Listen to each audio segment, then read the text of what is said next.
Em 20 de julho de 1969, J. Lovell assistia ao vivo à histórica transmissão da Apollo 11 junto com sua esposa Marilyn e alguns convidados em sua casa em Houston, Texas. Os primeiros passos humanos na Lua estavam sendo dados por Neil Armstrong e Buzz Aldrin, e Lovell, que já havia orbitado a Lua na Apollo 8, disse emocionado que um dia ele também caminharia sobre a superfície lunar. Ele não imaginava que, poucos meses depois, seria chamado para comandar uma nova missão lunar, a Apollo 13. 3 meses após o sucesso da Apollo 11, enquanto Lovell fazia uma visita guiada pelo edifício de montagem de veículos da NASA, seu chefe, Dex Slayton, surpreendeu-o com uma notícia. Sua tripulação voaria na Apollo 13, substituindo a equipe original de Alan Shepard. Lovell, Ken Mattingly e Fred Eise passaram os meses seguintes treinando intensamente para a nova missão, que tinha como objetivo explorar a região conhecida como Mare Cognitum, na face visível da Lua. No entanto, dias antes do lançamento, em abril de 1970, Ken Mattingly foi diagnosticado com sarampo. Embora não estivesse doente, os médicos da NASA decidiram que ele poderia representar um risco à saúde da tripulação no espaço e recomendaram sua substituição. Jacques Vingert, membro da equipe reserva, assumiu seu lugar, marcando o início de uma série de imprevistos que tornariam essa missão única na história da exploração espacial. Marilyn Lovell, que já estava acostumada com as ausências do marido por longos períodos, teve um sonho perturbador nos dias que antecederam o lançamento. Nele, via Jim perdido no vácuo do espaço, sem comunicação e sem esperança de retorno. Apesar disso, ela decidiu superar seus medos e compareceu ao Centro Espacial John F. Kennedy, na Flórida, para se despedir pessoalmente dele no dia do lançamento. Na manhã de 11 de abril de 1970, o foguete Saturno V estava posicionado na plataforma 39A, pronto para decolar. O céu estava claro e a tensão era grande tanto dentro da nave quanto no centro de controle de missão em Houston. Gene Kranz, diretor de voo, autorizou oficialmente o lançamento e às 13h13, hora local, os motores entraram em ignição.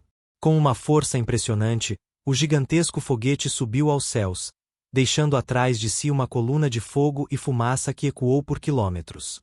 Durante a subida, ocorreu uma falha técnica inesperada. Um dos motores do segundo estágio desligou prematuramente.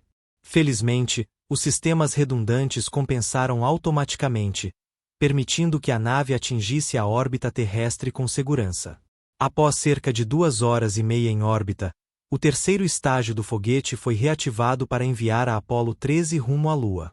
A manobra, chamada tecnicamente de Translunar Injection, foi executada com perfeição, e os 3 astronautas começaram sua jornada de quase 400 mil quilômetros até o nosso satélite natural. Nas horas seguintes, a nave foi configurada para o voo translunar, incluindo a separação do módulo de comando Odyssey do terceiro estágio do foguete e a realização da manobra de viragem para acoplar-se ao módulo lunar Aquarius. Essa manobra, conhecida como transposição, docking e extração, era uma das mais complexas da viagem e exigia precisão absoluta. Felizmente, tudo correu bem e a Apollo 13 seguiu tranquila em direção à Lua, com os tripulantes trocando mensagens leves e mantendo o moral elevado. Por volta das 21h07 do dia 13 de abril, aproximadamente 53 horas após o lançamento, os astronautas estavam finalizando uma transmissão ao vivo para a imprensa quando Jacques Vingert preparou-se para ligar o sistema de agitação dos tanques de oxigênio. Era um procedimento padrão usado para medir com precisão os níveis desses gases dentro dos recipientes. No momento em que ele acionou o interruptor, um forte estalo foi ouvido, seguido por uma violenta sacudida que fez com que todos perdessem momentaneamente o equilíbrio dentro da cápsula. Houston. Aqui é a Apollo 13. Temos um problema aqui. Foi com essas palavras calmas, mas carregadas de significado, que o mundo soube que algo grave havia acontecido. Na verdade, não era apenas um problema, era uma explosão dentro da nave, capaz de colocar em risco a própria integridade estrutural da espaçonave e a vida dos 3 homens que estavam lá dentro. O som ouvido pelos astronautas foi causado por uma falha catastrófica no tanque de oxigênio número 2, localizado na parte traseira do módulo de serviço. Uma combinação de fatores técnicos, incluindo falhas de fabricação, danos durante o transporte e uma sequência de erros elétricos, resultou em um superaquecimento interno que detonou o tanque com uma força equivalente a uma explosão controlada.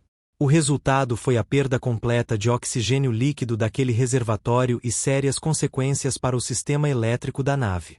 Imediatamente após a explosão, o nível de oxigênio disponível começou a cair drasticamente, comprometendo a capacidade da nave de gerar energia e água potável.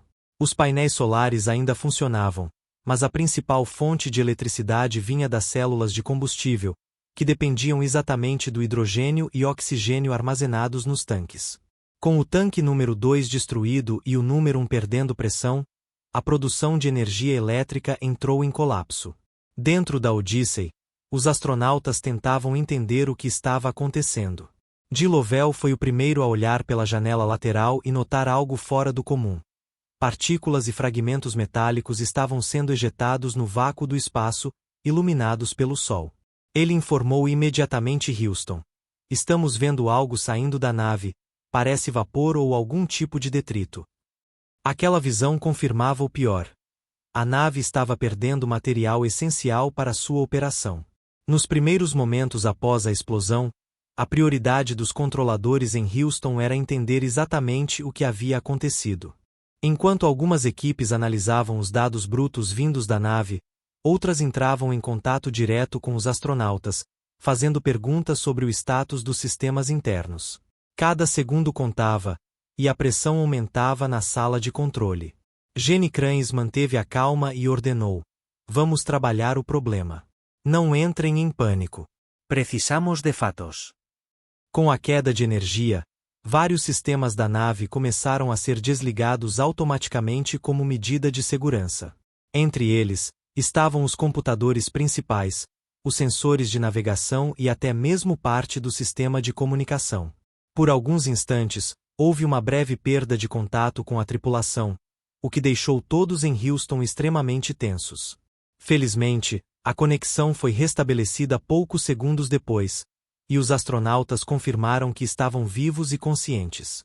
Apesar da gravidade da situação, a equipe da Apollo 13 mantinha a calma. De Lovell, com sua experiência acumulada nas missões Gemini 7 e Apollo 8, assumiu um papel crucial de liderança. Ele ajudou a organizar as ações dentro da nave, coordenou os esforços com Fred Eise e Jack Swigert e manteve a comunicação constante com Houston. Seu tom de voz permanecia firme, transmitindo confiança aos colegas e aos controladores em solo.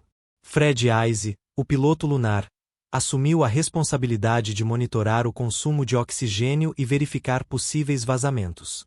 Ele usou instrumentos manuais para fazer medições independentes e confirmou que o tanque número 2 estava irreparavelmente danificado. Já o tanque número 1, embora ainda funcional, apresentava uma taxa de consumo muito alta, o que significava que, se nada fosse feito, os suprimentos durariam apenas alguns dias, tempo insuficiente para uma volta segura à Terra. Enquanto isso, no centro de controle de missão, os engenheiros corriam contra o tempo para encontrar uma solução.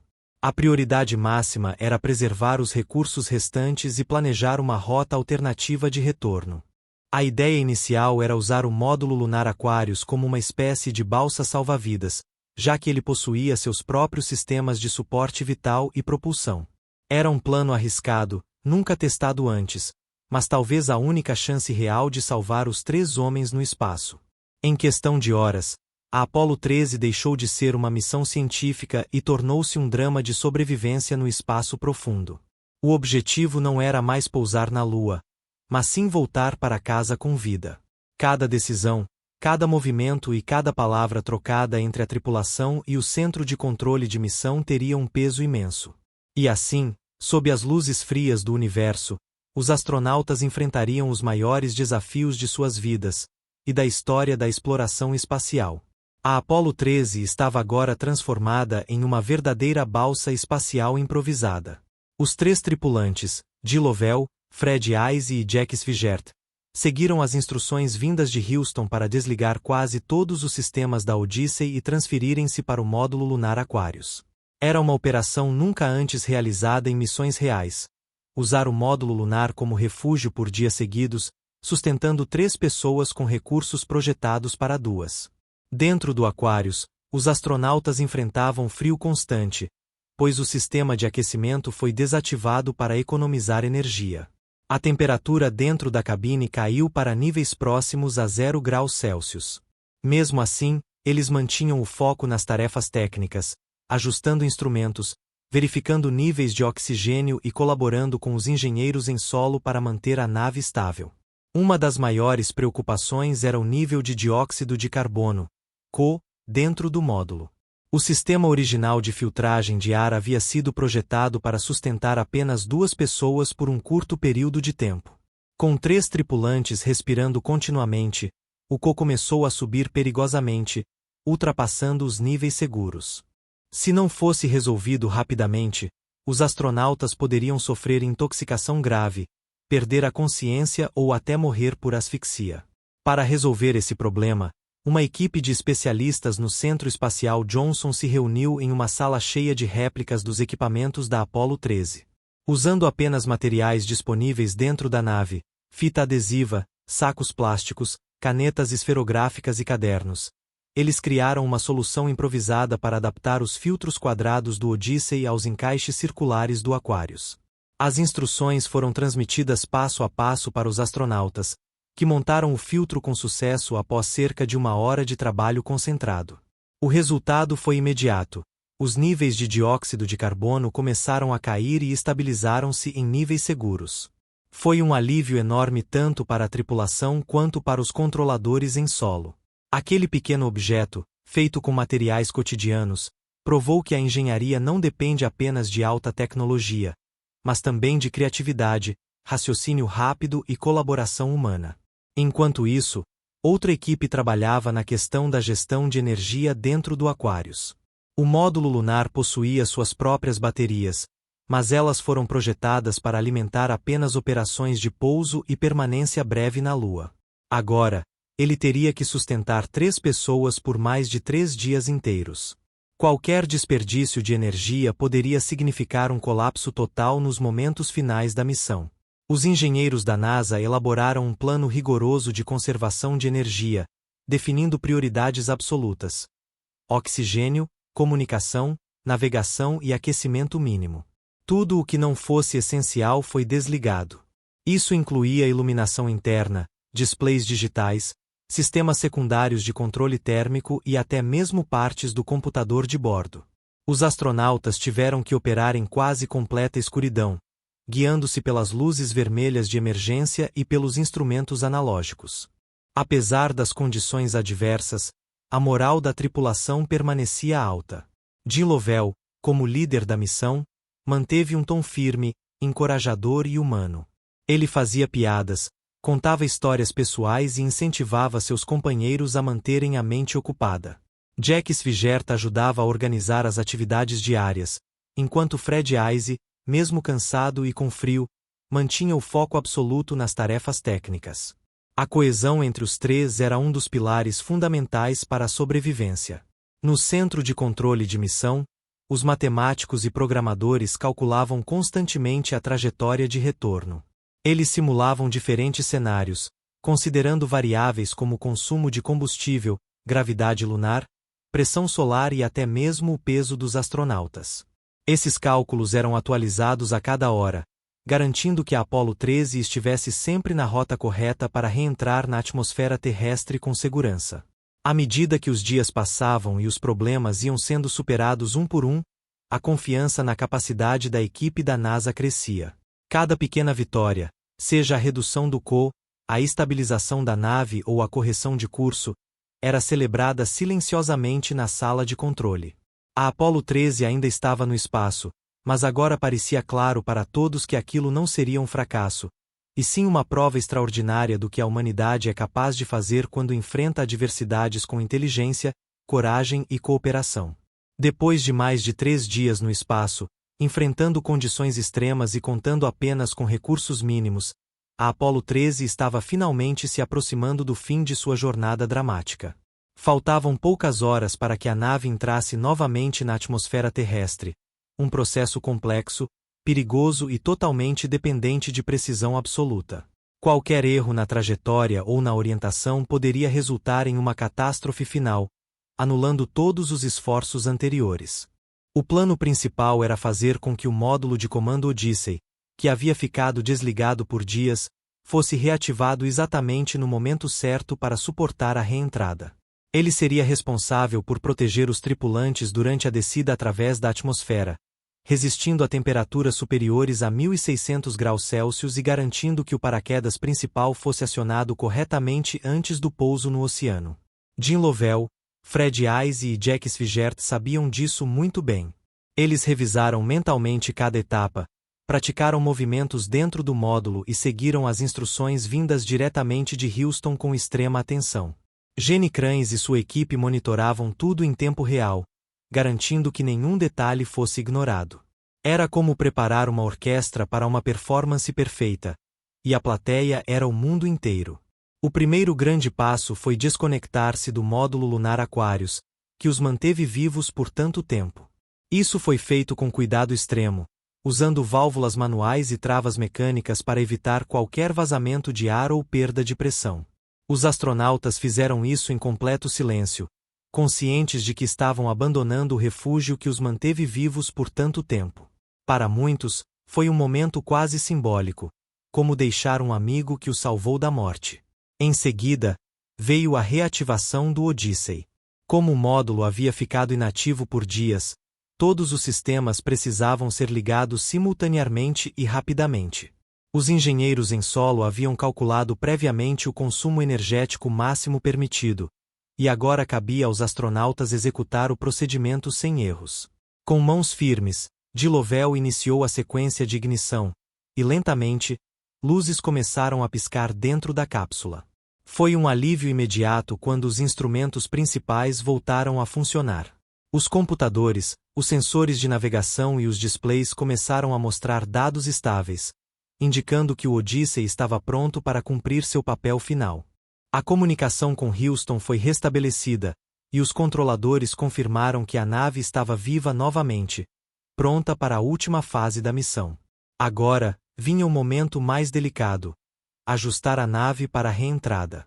A Apollo 13 viajava a mais de 36.000 km por hora, e qualquer erro na posição da cápsula poderia fazê-la queimar completamente ou simplesmente saltar de volta ao espaço, como uma pedra que quiçá sobre a água.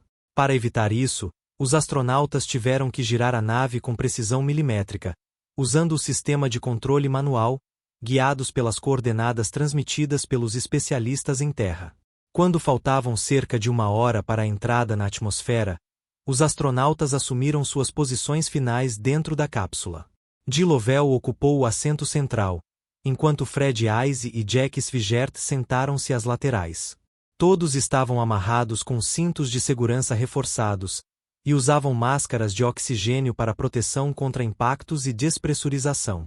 Eles sabiam que, dali em diante, a nave estaria em queda livre por alguns minutos, e só depois os paraquedas seriam acionados.